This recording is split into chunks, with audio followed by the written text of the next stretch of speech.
Lilly's Purple Plastic Purse by Kevin Henkes. Lilly loves school. I love school. She loved the pointy pencils. She loved the squeaky chalk. She loved the way her boots went clickety-clickety-clink down the long, shiny hallways. Lilly loved privacy of her own desk. She loved the stickles and chocolate milk every Friday in the lunchroom. And most of all, she loved her teacher, Mr. Slinger. Mr. Slinger was as sharp as a tack. He wore artistic shirts, he wore glasses on a chain around his neck, and he wore a different colored tie each day of the week. Wow, said Lilly. That was just around all you could say is wow. Instead of greeting students or good morning pupils, Mr. Singh winked and said, howdy. He thought about the desks and rows were old-fashioned, boring. Do you rodents think you can handle semicircle? He always provided the most tasty snacks. Things were curly, crunchy, and cheesy. I want to be a teacher when I grow up, said Lilly. Me too, said her friends, Chester and Wilson and Victor. At home, Lilly pretended to be Mr. Slinger. I am a teacher, she told her baby brother Julius. Listen up. Lilly even wanted her own set of deluxe picture encyclopedias. What's with Lilly? Asked her mother. I thought she wanted to be a surgeon or an ambulance driver.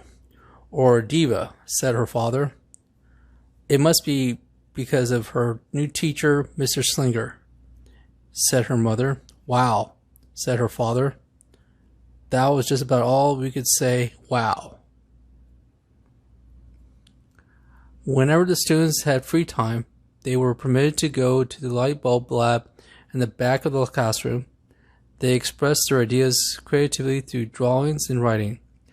Lent went often. She had a lot of ideas. She drew pictures of Mr. Slinger, and she wrote stories about him too. During sharing time, Lilly showed her creations to the counter's class.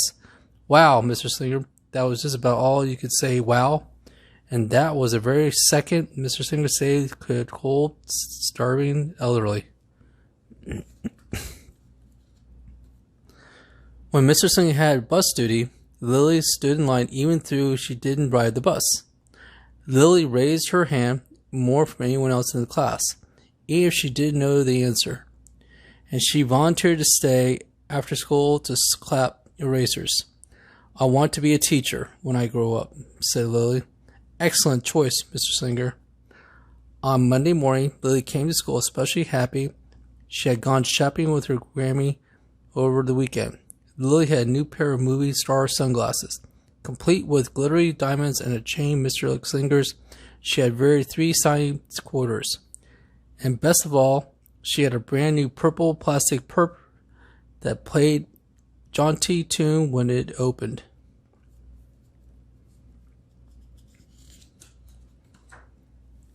Lilly wanted to show everyone. Not now, said Mr. Slinger. Listen to our story. I had a hard time listening. Lilly really wanted to show everyone. Not now, said Mr. Slinger.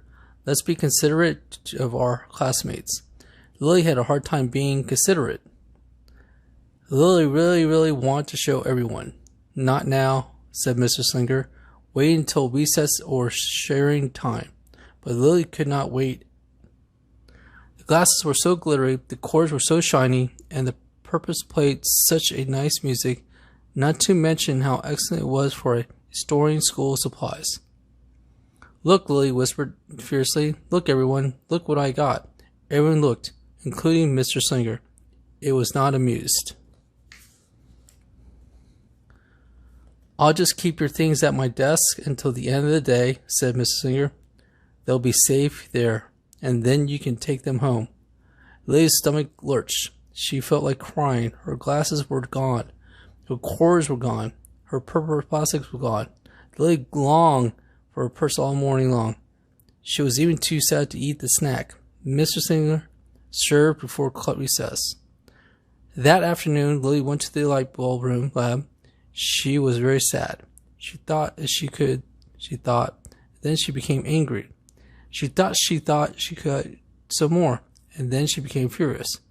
She thought a bit longer. Then she drew a picture of Mr. Slinger. Big, fat, mean Mr.'s teacher. Oh my God. Thief, bad, wanted by the FBI. I do not want to be a teacher when I grow up. Right before the last bell rang, Lily snacked the drawing into Mr. Slinger's book bag. When all the students were buttoned and zipped and snapped, tied, ready to go, Mr. Slinger strolled over to Lily and gave her a purple bag. It's a beautiful purse, said Mr. Slinger. Your quarters are nice and jiggy. Those glasses are absolutely fabulous. You may bring them back to school as long as you have not disturbed the rest of the class. I do not want to be a teacher when I grow up, Lily said. She was marched out of the classroom. On the way home, Lily opened her purse. Her glasses and quarters were inside, and it was a note from Mr. Slinger that said, "Today was a difficult day. Tomorrow will be better. There will also be a small bag with tasty snacks at home of the purse." Lily's stomach lurched. She felt crying. She felt simply awful. Lily ran all the way home and told her mother and father everything. Instead of watching her favorite cartoons, Lily decided to sit in an uncomfortable chair. I'll stay here at a million years for Mr. Singer. Why does everything always happen to me? 1051, 1052, 1093. That night, Lily drew her new picture of Mr. Singh and wrote a story about him. Lily was really, really sorry, so everyone forgave her. Then her parents, even her stinky baby brother, even her especially incredible teacher, and then the sun shined its smiley face down on everyone, and everyone was bugs and worms. The end. Listen up. I forgive everyone. Kind, good voice, nice, guys, be a principal. I am an author.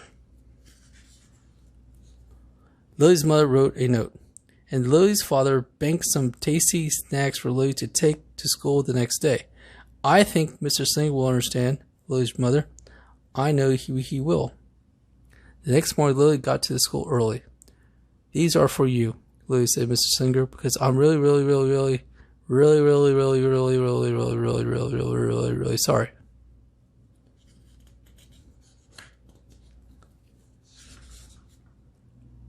Mr. Singer read the story, and he looked at the picture.